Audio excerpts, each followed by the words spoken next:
사무엘하 강의 5번째 시간, 내전의 시작, 이스라엘 내전의 시작이라는 제목으로 말씀을 나누겠습니다. 설교 제목이 좀 딱딱하네요. 설교 제목을 잘 지어야 할 텐데 오늘도 조금 더 고민하다가 이렇게 정해보았습니다. 자, 다윗이 이스라엘 왕이 될 것이라는 하나님의 예언의 말씀이 있었습니다. 그러므로 지난 세월 동안 이스라엘의 역사는 다윗이 왕이 되는 쪽으로 흘러왔다. 하나님의 손 안에서 흘러왔다. 그렇게 말씀드릴 수 있겠죠. 그리고 드디어 그가 왕이 되었습니다.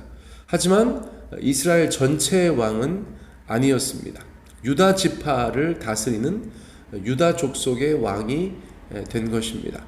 어쨌거나 하나님은 계속해서 다윗의 인생 가운데, 이스라엘의 역사 가운데 하나님께서 말씀하신 대로 성취해 나가시는 것들을 저희가 보게 되죠. 하나님은 시간을 통해 일하시고 사람을 통해 일하시기 때문입니다. 지난 주일날 김영미 목사님께서 귀한 말씀 전해 주실 때에 기다림에 대해서 말씀하셨어요. 견디는 것에 대해서 말씀하셨어요. 하나님의 때까지 저희가 인내하고 기다리는 것, 그것은 성도의 삶에서 뗄래야 뗄 수 없는 그런 신앙의 덕목이다라는 생각을 다시 한번 하게 되었어요. 다윗도 마찬가지입니다. 더디어 보이지만 하나님의 역사는 이루어져 가고 있었고 드디어 유다 족속의 왕까지는 되었다. 저희가 그렇게 중간 정리할 수 있겠죠. 한 걸음 한 걸음 성도의 삶을 인도하시는 하나님을 찬양합니다. 저 여러분들의 삶을 한 걸음 한 걸음 인도하시는 하나님을 또한 찬양합니다. 그런데 이 과정에서 필연적인 아픔이 발생합니다. 이스라엘의 역사 가운데에서 아픔이 발생하는 것이에요. 왜냐하면 이전 왕국의 기득권들이 살아있기 때문입니다. 그들은 사울의 넷째 아들 이스보셋을 내세우고 자신들의 기득권을 지켜나가고 있습니다. 결과적으로 다윗은 그들과의 싸움에서 이겨야만 통일 이스라엘의 왕이 될 수 있는 것이에요. 그러므로 이제 묘사되는 이스라엘의 내전은 하나님의 경륜 가운데 피할 수 없는 싸움이다. 그렇게 이해할 수 있겠어요. 자, 8절과 9절 말씀 봅니다. 사울의 군사령관 넬의 아들 아브넬이 이미 사울의 아들 이스보셋을 데리고 마하나임을 건너가 길르앗과 아술과 이스라엘과 에브라임과 베냐민과 온 이스라엘의 왕으로 삼았더라. 자, 사울 왕국의 기득권자 중에서 가장 대표적인 인물은 군사령관 아브넬이라고 할 수 있어요. 아브넬, 넬의 아들이라는 뜻이에요. 아브넬. 아브넬은 사울의 삼촌인 넬의 아들입니다. 그러므로 아브넬과 사울은 사촌이에요. 사촌. 왕으로 세워진 이스보셋의 입장에서 아브넬은 그러므로 당숙입니다. 당아저씨, 당숙이에요. 아버지의 사촌 형제. 그런데 이 아브넬이 오래도록 군사령관의 자리에 앉아 있습니다. 한마디로 군대를 장악한 군부의 실세라고 저희가 할 수 있겠어요. 그런데 사촌 사울이 왕일 때에도 기세가 등등했거든요. 그런데 이제 육촌 조카 이스보셋을 왕으로 세워놓았으니 그 양상이 달랐겠죠. 기세가 더욱더 등등할 수밖에 없었을 거예요. 가만히 보면 아브넬이 이스보셋을 왕으로 앉혀놓고 자신이 권세를 휘둘렀다는 것을 저희가 눈치챌 수 있어요. 자, 그런 상황에서 10절 이하의 말씀이 진행이 되는 것입니다.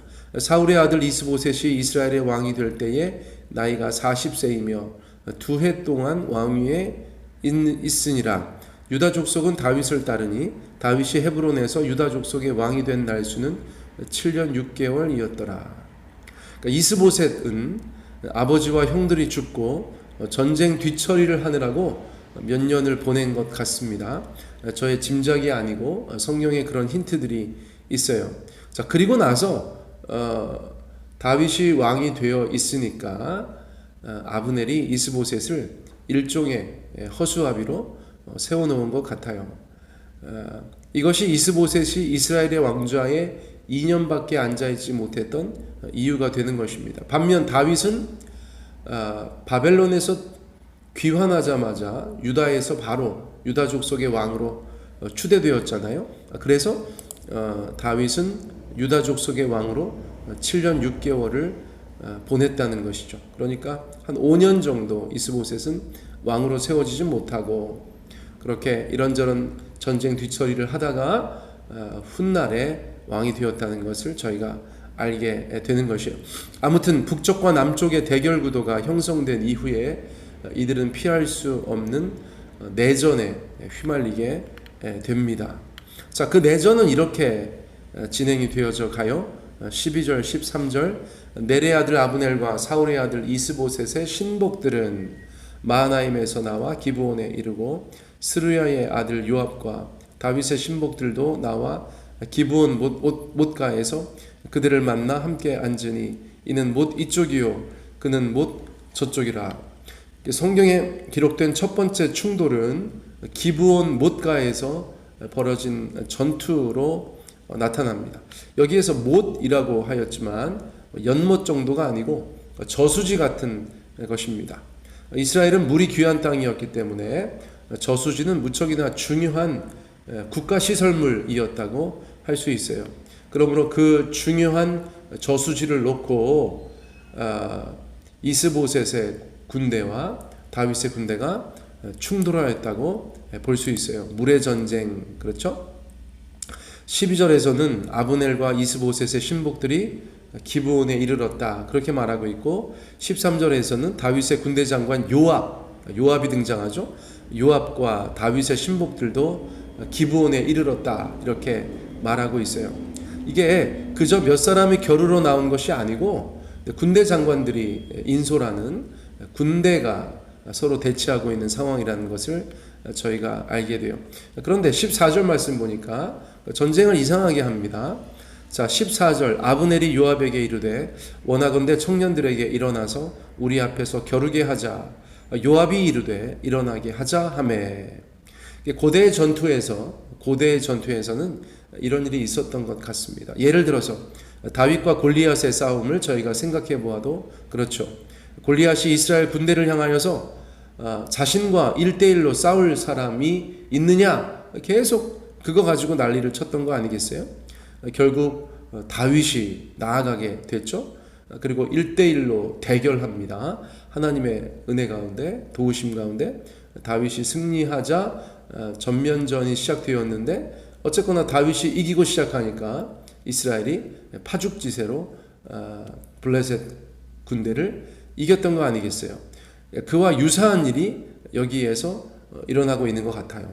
아브넬의 제안으로 또 요압이 동의해서 군대 전체가 전면전을 벌이기 전에 몇 사람을 선발해서 겨루게 하는 그런 일을 행하고 있는 것이에요. 그런데 북쪽의 아브넬 또 남쪽의 요압 장군 이 두 사람은 비슷한 구석이 있는 인물들입니다. 그들 모두 야망이 있었다는 것이 공통점이에요. 이는 성경 여러 곳에서 나타나는 특징들입니다. 사실 이런 리더들은 다른 사람들, 특히 아랫사람들을 희생시키는 경우가 많죠. 오늘의 본문에서도 가슴 아픈 장면이 나타나고 있어요.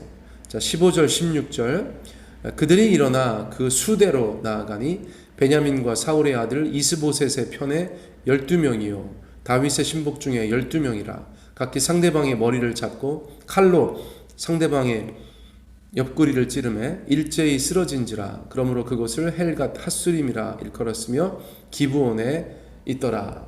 자, 북쪽과 남쪽에서 12명씩 나와서 총 24명의 군인이 겨루었다는 거예요. 태권도 겨루기 무슨 하는 것이 아니고요. 방식이 잔인한 겨루기예요. 칼싸움을 한 것도 아니고 육탄전을 벌인 것도 아니고 그저 두 사람씩 상대의 머리를 잡고 상대방의 옆구리를 동시에 찔렀다는 것이죠. 그리고 전원 사망했습니다. 그래서 그 지명도 칼날의 들판 헬갓 핫수림이라고 불러지게 되었다는 것이죠. 잔인하고 허무하죠. 잔인하고 허무합니다.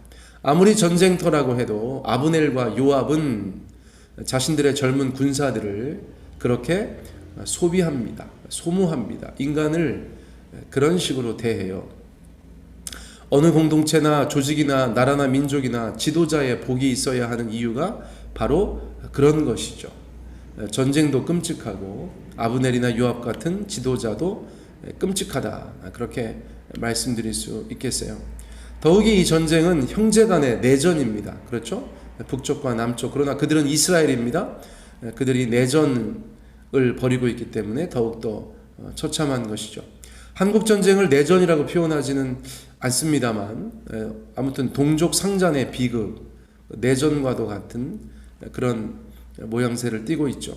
동족끼리, 한 민족끼리 서로 싸우고 죽이고 해쳤다, 그런 뜻인데 얼마나 끔찍한 일이었습니까? 그러므로 그 여파가 오늘날도 어느 정도는 지속되고 있다, 그렇게까지 말씀드릴 수 있어요. 간절히 바라고 원하는 것은 이 땅에 다시는 그런 전쟁이 없어야겠습니다. 열강의 틈바구니 속에서 주여 이 땅을 지켜주시옵소서 기도가 절로 나오게 되지요.